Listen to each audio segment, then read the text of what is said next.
ಆ ಭಗವಂತ ತಾಯಿಯಾದ ಕೌಸಲ್ಯೆ, ಯಾವ ತಾಯಿ ತನ್ನ ಹಾಲನ್ನ ನೀಡಿ ಮಕ್ಕಳನ್ನ ಬೆಳೆಸಬೇಕು, ಆ ಮಗನು ಹುಟ್ಟಿದ ಕ್ಷಣದಲ್ಲಿ ಆ ಮಗನನ್ನ ಮತ್ತೆ ಕಾಡಿಗೆ ಕಳಿಸುವಂತಹ ಪ್ರಸಂಗ ತಾಯಿಗೆ ಎದುರಾಗಿದೆ.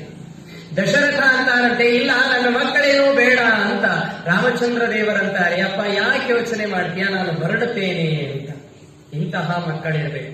ಧರ್ಮದ ಸಂರಕ್ಷಣೆಗಾಗಿ ಮಕ್ಕಳು ನಮ್ಮಲ್ಲಿ ಅವತಾರ ಮಾಡಬೇಕಂತೆ. ಇಬ್ಬರು ಮಕ್ಕಳು ನಮಗೆ ಆಗಬೇಕು. ಒಬ್ಬರು ದೇಶ ಸಂರಕ್ಷಣೆಗೆ, ಇನ್ನೊಬ್ಬರು ಧರ್ಮ ಸಂರಕ್ಷಣೆಗೆ. ಒಬ್ಬರು ಧರ್ಮವನ್ನ ಸಂರಕ್ಷಣೆ ಮಾಡುವ ಮಕ್ಕಳಾದರೆ ದೇಶವನ್ನ ಸಂರಕ್ಷಣೆ ಮಾಡುವ ಮಕ್ಕಳಾಗಬೇಕು.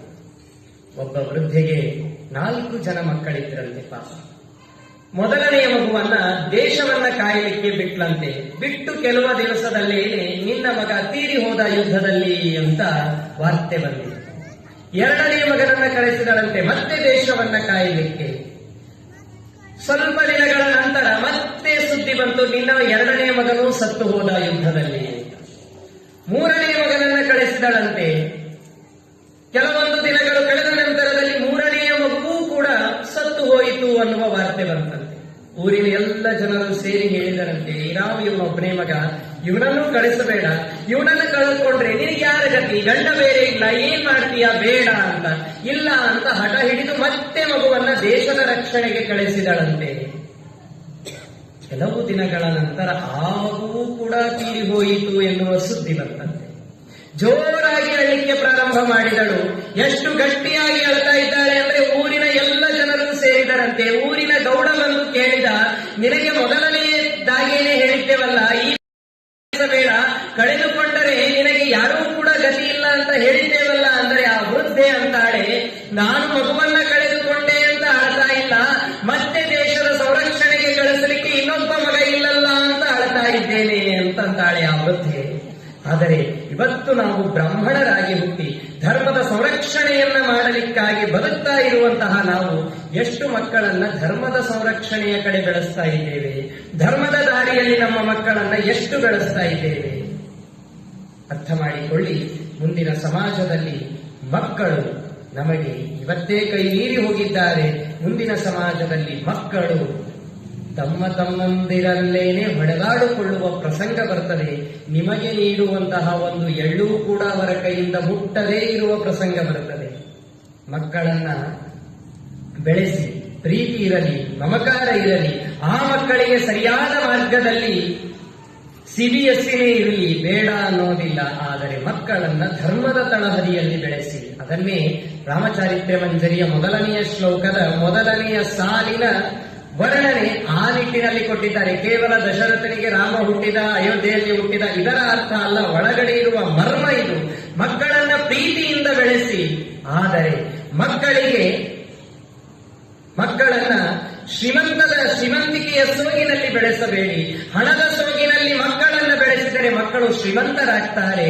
ಬಡತನದ ಧರ್ಮದ ಸೋಗಿನಲ್ಲಿ ಬೆಳೆಸಿ ನೋಡಿ, ಮಕ್ಕಳು ಮಾನವರಾಗ್ತಾರೆ. ನಮ್ಮ ಮಕ್ಕಳು ಮಾನವರಾಗಬೇಕೇ ಹೊರತು ಶ್ರೀಮಂತರಾಗುವುದಲ್ಲ. ಆ ನಿಟ್ಟಿನಲ್ಲಿ ಧರ್ಮವನ್ನ ಗಟ್ಟಿಯಾಗಿ ರಕ್ಷಣೆ ಮಾಡುವಂತಹ ಮಕ್ಕಳನ್ನ ಪಡೆಯಬೇಕು. ಅದನ್ನ ಈ ವಿಶ್ವಾಮಿತ್ರರ ದಶರಥನ ಸಂವಾದದಿಂದ ನಮಗೆ ತಿಳಿಸ್ತಾ ಇದ್ದಾರೆ. ಧರ್ಮವನ್ನ ರಕ್ಷಣೆ ಮಾಡಿ ಎಲ್ಲ ಜನರಿಗೂ ಕೂಡ ನಿತ್ಯದಲ್ಲಿ ಚತುಸ್ಸಾಗರ ಪರ್ಯಂತಂ ಗೋ ಬ್ರಾಹ್ಮಣೇಭ್ಯ ಶುಭಂ ಭವತು ಅಂತ ಹೇಳಿ ಸರ್ವೇ ಜನ ಸುಖಿನೋ ಭವಂತು ಅಂತ ಪ್ರಾರ್ಥನೆ ಮಾಡುವಂತಹ ಏನು ಒಂದು ಬ್ರಾಹ್ಮಣ ಕುಟುಂಬ ಇದೆ, ಬ್ರಾಹ್ಮಣ ಪರಿವಾರ ಇದೆ. ಈ ಬ್ರಾಹ್ಮಣ ಪರಿವಾರ ಕೇವಲ ಬ್ರಾಹ್ಮಣರು ಮಾತ್ರ ಸೀಮಿತ ಅಲ್ಲ, ಬ್ರಾಹ್ಮಣರು ಸರ್ವ ಸಮಾಜಕ್ಕೂ ಕೂಡ ಸೀಮಿತರಾದವರು.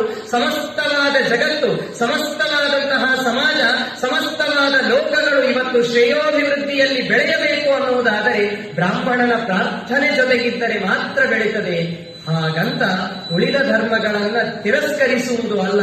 ಒಂದು ಬಾಳೆ ಎಲೆ ಇದು ಚೆನ್ನಾಗಿ ಕಾಣಬೇಕು ಅನ್ನುವುದಾದರೆ ಉಪ್ಪಿನ ಅಂಶವೂ ಇರಬೇಕು, ಉಪ್ಪು ಹಾಕಿರಬೇಕು, ಚಟ್ನಿಯೂ ಇರಬೇಕು, ಕೋಸಂಬರಿಯೂ ಇರಬೇಕು, ಪಲ್ಯೆಯೂ ಇರಬೇಕು, ಪಾಯಸವೂ ಇರಬೇಕು, ಅನ್ನವೂ ಇರಬೇಕು, ಚಿತ್ರಾನ್ನವೂ ಇರಬೇಕು. ಹಾಗೆ ಒಂದು ಎಲೆ ಅಂದವಾಗಿ ಕಾಣಬೇಕಾದರೆ ಇಷ್ಟೆಲ್ಲ ಪದಾರ್ಥಗಳು ಇರುವಂತೆ ಒಂದು ಸಮಾಜ ಸುಂದರವಾಗಿ ಕಾಣಬೇಕು ಅಂದರೆ ಎಲ್ಲ ಧರ್ಮದವರು ಕೂಡ ಸುತ್ತಲೂ ಇರಲೇಬೇಕು. ಆ ಧರ್ಮವನ್ನ ನೋಡಿಕೊಳ್ಳುವಂತಹ ಒಂದು ಗಟ್ಟಿಯಾದ ಹೃದಯವಂತಿಕೆ ಅದು ಬ್ರಾಹ್ಮಣನಲ್ಲಿ ಇರಬೇಕು. ಅದಕ್ಕೆ ಮಧ್ಯದಲ್ಲಿ ಅನ್ನದ ಸ್ಥಾನವನ್ನ ಕೊಟ್ಟಿದ್ದಾರೆ. ಅನ್ನಂನ ನಿಂದ್ಯ ತದ್ವ್ರತಂ ಅನ್ನಂ ಬ್ರಹ್ಮೇತಿ ವ್ಯಜಾನ. ಆ ಅನ್ನದ ಸ್ಥಾನವನ್ನ ಬ್ರಾಹ್ಮಣರಿಗೆ ಕೊಟ್ಟಿದ್ದಾರೆ. ಯಾಕೆ? ಪಲ್ಯ, ಚಟ್ನಿ, ಕೋಸಂಬರಿ ಏನಿದ್ರೂ ಅನ್ನದ ಜೊತೆಗೆ ನಾವು ಕಲಿಸ್ತೇವೆ. ಹಾಗೆ ಬ್ರಾಹ್ಮಣನಾದವನು ಸರ್ವ ಸಮಾಜದ ಏಳಿಗೆಗಾಗಿ ಬದುಕಬೇಕು ಅನ್ನುವ ನಿಟ್ಟಿನಲ್ಲಿ ಯಾವ ಒಂದು ಅನ್ನದ ಸ್ಥಾನವನ್ನ ಬ್ರಾಹ್ಮಣನಿಗೆ ಕೊಟ್ಟಿದ್ದಾರೆ.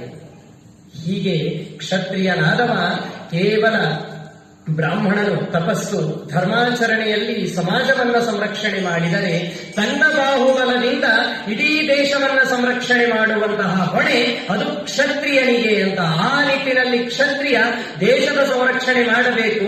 ಕ್ಷತ್ರಿಯನ ಕುಲದಲ್ಲಿ ನಾನು ಅವತಾರ ಮಾಡಿದ್ದೇನೆ, ನಾನು ಹುಟ್ಟಿದ್ದೇನೆ ಅಂತಂದರೆ ನಾನು ಧರ್ಮದ ಸಂರಕ್ಷಣೆ, ಬ್ರಾಹ್ಮಣರ ಸಂರಕ್ಷಣೆ, ದೇಶದ ಸಂರಕ್ಷಣೆ ಮಾಡಬೇಕು. ದಶರಥ ತಂದೆ, ಅದಕ್ಕಾಗಿ ನಾನು ವಿಶ್ವಾಮಿತ್ರರ ಜೊತೆಗೆ ಹೋಗ್ತೇನೆ ಅಂತ ರಾಮನಂತಾರೆ. 5-6 ವರ್ಷದ ಬಾಲಕ ನೋಡಿ.